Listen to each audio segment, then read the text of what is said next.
Le vaccin, la Covid, le vaccin, la Covid, le vaccin. Jingle.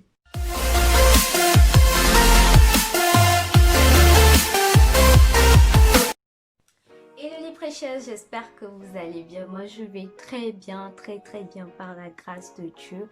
Alors aujourd'hui on va parler du vaccin de la Covid-19. Oui, parce que un an après l'apparition du coronavirus Covid-19, en tout cas du nouveau coronavirus, parce que les coronavirus, bien sûr, ça existait depuis des milliers d'années. Oui, des milliers d'années. Mais du coup, cette nouvelle variante de coronavirus qui a apparu en 2019 et dont on a maintenant encore des variantes, c'est un an après qu'on trouve des vaccins et ce sont deux laboratoires qui ont trouvé des vaccins qui sont actuellement autorisés sur le marché. Donc ça, on le sait déjà, c'est le laboratoire Pfizer et le laboratoire Moderna. On sait aussi que ces deux laboratoires ont utilisé le même principe, le principe de concevoir un vaccin à base de l'ARN messager. Alors, en ce qui concerne ce que c'est que l'ARN messager, etc., il y a déjà des gens qui ont fait un gros boulot là-dessus et je ne vais pas y revenir, mais je vous mettrai le lien des différentes vidéos ou bien des documents qui en parlent déjà si vous voulez comprendre mieux ce que c'est que cette histoire d'ARN messager transformé en vaccin. C'est quoi cette technique? Si vous voulez en savoir, je vous mets le lien en barre de description. Mais en gros, ce dont je voudrais parler aujourd'hui, c'est quoi en fait ce vaccin et je vais aussi partager avec vous quelques questions que je me suis posées et dont j'ai retrouvé en tout cas les réponses dans mes petites recherches. Donc, nous savons tous ce que c'est que ce principe de vaccin. On sait que voilà, le vaccin, c'est pour stimuler notre organisme ou voilà, c'est pour provoquer la production des défenseurs, ce qu'on appelle les anticorps, les défenseurs de notre organisme contre un virus. C'est-à-dire que lorsqu'il y a une maladie, le vaccin qui est généralement fabriqué à base de la bactérie atténuée va venir provoquer l'organisme pour fabriquer des petits soldats. Je le dis en français facile. Des petits soldats qui vont avoir l'armement nécessaire pour combattre la bactérie ou le virus en question. Donc, dans ce principe de vaccin à ARN, voilà, l'ARN en question qu'on fabrique dans le vaccin de la COVID-19, il va stimuler le corps à produire la protéine S, qui est la protéine du coronavirus, qui est sur la couronne du coronavirus. Et en produisant ainsi cette protéine, le corps va percevoir un corps étranger. Notre organisme va percevoir un corps étranger et va se mettre à fabriquer des petits soldats capables de combattre ou de lutter contre ce corps étranger. Jusque-là, est-ce que je me fais comprendre dans mon charme? Je sais pas. Bref. Donc voilà, c'est ce que ce vaccin est en train de faire. Et c'est un principe qui n'est pas, c'est pas nouveau. Ça existait avant. Donc, ils ont juste appliqué ça. Maintenant, la question que je me suis posée, quelle est la différence entre le vaccin de Pfizer et le vaccin de Moderna? Puisque les deux partent sur le même principe. Quelle est la différence entre ces deux vaccins? Eh bien, la différence c'est que le vaccin de Pfizer, déjà, les deux doses, vous savez déjà que c'est deux doses qui sont administrées. Maintenant, l'intervalle d'injection des l'intervalle d'injection des deux doses, c'est entre 21 et 28 jours pour le vaccin de Pfizer. Par contre, pour le vaccin de Moderna, l'intervalle d'injection, c'est 28 jours. Déjà, il y a ça. Bon, vous allez me dire c'est un peu similaire, mais bon, c'est quand même une différence notoire. Voilà, je pense que ça se dit. Maintenant, la deuxième différence, c'est que le vaccin de Moderna est 2 fois plus concentré que le vaccin de Pfizer. Voilà. Et actuellement, en Europe, le vaccin le plus administré, c'est le vaccin de Pfizer. Donc, c'est ce qui est le plus répandu, qu'on a commencé à administrer en France depuis quelques jours, quelques semaines, vers fin décembre. Je crois que c'est le 27 décembre qu'ils ont commencé l'injection. Voilà. Alors, la deuxième question que je me suis posée, c'est quels sont les effets indésirables de ces vaccins? Alors, pour l'instant, ce qu'on a constaté, c'est que la plupart des personnes qui ont reçu le vaccin, les effets indésirables qu'ils ont eu, c'est la fatigue, une fièvre et justement la douleur au point d'injection, là où le vaccin a été injecté. Il y en a qui ont ressenti de la douleur dans cette zone-là. Donc, il y en a qui ont eu des céphalées, des maux de tête. Donc, voilà, c'est quand même des effets indésirables assez modérés, c'est pas des formes graves. Donc pour l'instant c'est ce qu'on a. La troisième question que je me suis posée et que beaucoup de personnes se posent aussi, et par ailleurs, il y a une de mes amies, la dernière fois on discutait, elle me dit que le vaccin il paraît que le vaccin va modifier le corps, etc. D'entrée, il faut dire que le vaccin est fait à base de l'ARN messager. Et cet ARN messager ne peut pas aller dans le noyau. Donc le noyau, j'explique ce que je dis. Le noyau, je parle du noyau d'une cellule. Parce que nous, notre corps est constitué de petites cellules qui ensemble vont former un tissu, qui ensemble vont former un organe, et bref, etc. Donc voilà, ce qui constitue notre corps, ce sont des petites cellules.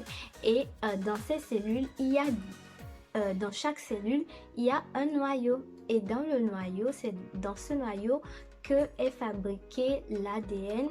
L'ADN qui constitue du coup notre génome. Et c'est de là que nous viennent nos caractéristiques. Et c'est comme ça que, voilà, c'est l'ADN qui détermine comment notre corps va être, le type, voilà, de la forme de ta bouche, etc. Tout ce que tu as. Sauf que l'ARN ne peut pas rentrer dans le noyau et donc ne peut pas atteindre notre ADN. Donc, l'histoire ou bien la question de modification du génome ou bien de notre génétique, etc. Cette question, la réponse c'est non. Le vaccin ne peut pas aller jusque-là. La troisième question que je me suis posée, c'est de savoir les femmes enceintes. On en fait quoi? Alors, les femmes enceintes, pour l'instant, les données qui ont été recueillies suite aux tests et tout ça sont assez limitées. En tout cas, pour l'instant, ce n'est pas recommandé, sauf s'il y a vraiment un risque. Mais pour l'instant, ce n'est pas recommandé.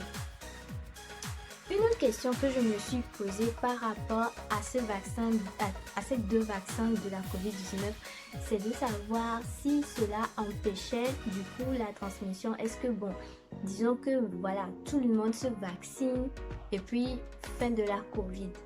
En fait, pour l'instant, on n'a pas de preuves. Tout ce qu'on sait, c'est que ce type de vaccin qu'on a actuellement pour la COVID-19, eh bien, c'est un type protecteur. C'est un vaccin qui nous protège. Donc, cela n'empêche pas d'avoir une transmission. Il n'y a pas de preuve que voilà, le vaccin va empêcher la transmission du virus. d'une personne à une autre. Donc, par contre, ce qu'on sait, ce dont on est sûr, c'est que ce vaccin va protéger. Et c'est la raison pour laquelle il est conseillé de privilégier les personnes qui sont plus fragiles dans cette campagne de vaccination. Alors, dernière question que je me suis posée, c'est Gifty, est-ce que tu vas te faire vacciner? Ce qui est sûr, c'est que dans les jours à venir, en tout cas dans les semaines à venir, je ne vais pas me faire vacciner. Pourquoi? Numéro 1, je pense avoir un système immunitaire quand même assez costaud. J'ai un petit comme, je pense avoir, en tout cas d'après mes bilans de santé et tout, avoir un système de santé qui est bien en forme. Deuxièmement, il faut toujours donner la priorité aux personnes qui sont plus vulnérables face à ce virus de la COVID-19 ou bien du coronavirus. Troisièmement, je sors très peu, donc j'ai la probabilité que je sois en contact avec des gens pour être contaminée est quand même assez réduite, quoi. Donc, quatrièmement, je respecte les gestes barrières. Donc, voilà. Et cinquièmement, pour l'instant, je ne suis pas convaincue. Pourquoi je ne suis pas convaincue? Parce que j'attends de voir la suite des recherches. Voilà, j'attends de voir comment ça va se passer, comment ça va avancer dans les recherches.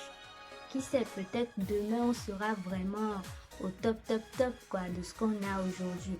Mais pour l'instant, pour protéger les personnes plus fragiles, moi je préfère patienter, en tout cas, et rester un peu en retrait.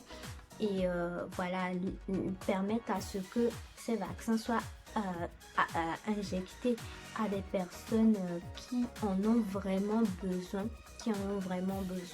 pour les protéger et que voilà, ce virus puisse arrêter de causer des dégâts partout, quoi.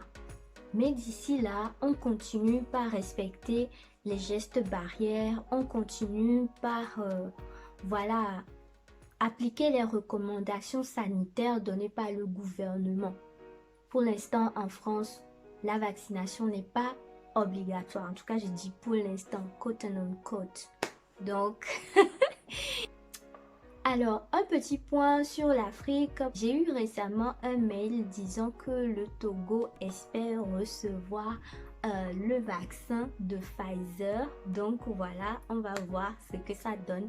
Et du côté de l'Afrique de manière générale, je crois que c'est hier que j'ai écouté sur BBC que l'Union africaine a reçu 270 doses, si je ne me trompe pas. En tout cas, je vous mettrai l'image, je crois que je vais le mettre. Et donc là, on avance, sauf que les images qui me viennent de l'Afrique récemment, les gars, pardon, respectez les gestes barrières. Je sais que le virus ne va rien vous faire, mais respectons quand même les gestes barrières.